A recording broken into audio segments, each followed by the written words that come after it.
পাক বলতে আছেন, যদি কোনো আল্লাহ পাকের বান্দা বান্দি আমার উম্মত উম্মতানি 12 রাকাত নামাজ পড়ি, প্রথম রাকাতে সূরা ফাতিহার পরে পড়ি সূরা ইখলাস 10 বার, কুল হুয়াল্লাহু আহাদ এই সূরাটি 10 বার, দ্বিতীয় রাকাতে সূরা ফাতিহার পরে পড়ি আবার সূরা ইখলাস কুল হুয়াল্লাহু এই সূরাটি 10 বার যদি পাঠ করে, এইভাবে 12 রাকাত নামাজ সম্পূর্ণ যদি করে, আল্লাহ পাক তার জীবনের সমস্ত গুনাহগুলোকে maaf করে দেবেন। এই হালুয়া আরবিতেও বলে হালুয়া, হিন্দিতেও বলে হালুয়া, ফার্সিতেও বলে হালুয়া, উর্দুতেও বলে হালুয়া, বাংলাতেও বলে হালুয়া। আর এই হালুয়া খাওয়াটা হলো রাসূলুল্লাহর সুন্নাত, বলুন সুবহানাল্লাহ।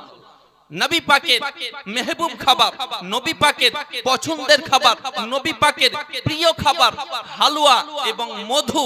আর এই হালুয়া এবং মধু নবী পাকের প্রিয় খাবার, আমরা সুন্নাত মনে করি, নবী পাকের সুন্নাত মনে করে আমরাও হালুয়া খাই, হালুয়া তৈরি করি, বেশি বেশি করে আপনারা হালুয়া খাবেন। শুধু তাই নয় ব্রাদারিন মিল্লাতে ইসলামিয়া নুজহাতুল মাজালিস প্রথম খণ্ড নবী পাকের হাদিস, এই রাত্রে যদি আল্লাহর নবী বলতে আছেন যে কোন আমার উম্মত উম্মতানি 12 রাকাত নামাজ আদায় করে, কয় রাকাত?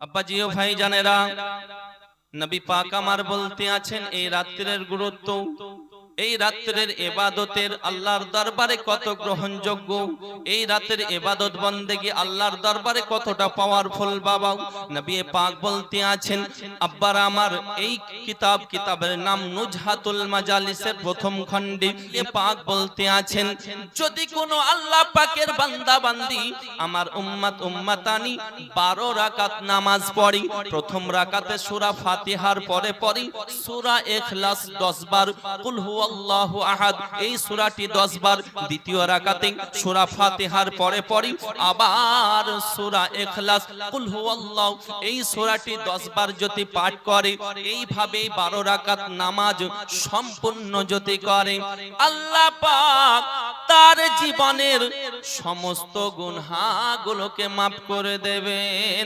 আরো জোরে বলুন না সুবহানাল্লাহ। শুধু তাই নয় আব্বাজি ও ভাই জানেরাও, শুধু শুনে নিন আব্বারা আমার, আমারও আপনার নবী পাক সাহেবে লাওলাক তো জাহানের বাদশা আরো বলেছেন, কি বলেছেন বাবাজি? এই রাত্রে রব্বুল আলামিন বান্দাদের দিকে বলে, ও আমার বান্দা বান্দিরা, দয়া করে মেহেরবানি করি এই রাত তোমরা ভুলে যেও না, চাও আমার কাছে কি চাইবে? এই রাত্রে যদি কেউ অর্থের জন্য আমি আল্লাহ আমার দরবারে চাও, তোমাকে অর্থের বাড়িয়ে দেব, তোমাকে অর্থের ব্যবস্থা আমি আল্লাহ করে দিব। কেউ যদি তোমরা গুনার মাপ পেতে চাও, আজকে রাত্রে আমি মালিক আমার দরবারে তোমরা গুনহার ক্ষমা চাও, গুনহের ক্ষমা চাও, আমি আল্লাহ গুনহা তোমাদের maaf করে দেব। আজকে রাত্রে 14ই শাবান দিবাগত রাত, কত গুরুত্বপূর্ণ রাত বাবা। এই 14ই শাবান থেকে আগামী 14ই শাবান রাত পর্যন্ত বাবা, তার আগ পর্যন্ত কার কার মৃত্যু হবে, এই মৃত্যুর চার্জশিট বাবা ফেরেশতাদের হাতে তুলে দেয়।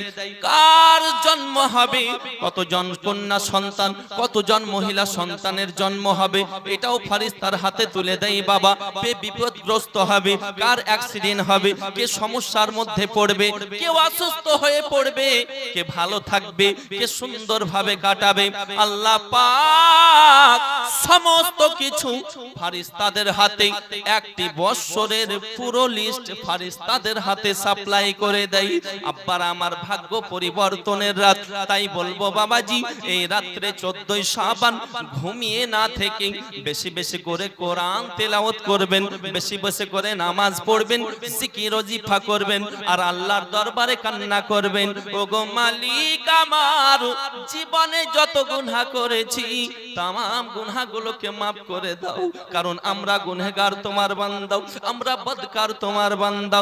স্বয়ং নবী আমার কবরস্থানে জান্নাতুল বাকিতে যাওয়ার পরে সমস্ত কবরবাসীর জন্য, তামাম পৃথিবীর মুমিন মুসলমানের জন্য, তিনার উম্মত উম্মতানি গুনাহগারের জন্য দোয়া চেয়েছেন আল্লাহর দরবারে। আপনাদের কাউরি যদি পিতা, কাউরি মাতা, কাউরি সন্তান কেউ চলে গেছে, খোদার দরবারে কবরে যাওয়ার পরে, কবরস্থানে যাওয়ার পরে দোয়া করবেন আল্লাহর দরবারে, কারণ তারা চেয়ে থাকে আপনার দিকে বাবা। যাই হোক, এটা খেয়াল রাখবেন।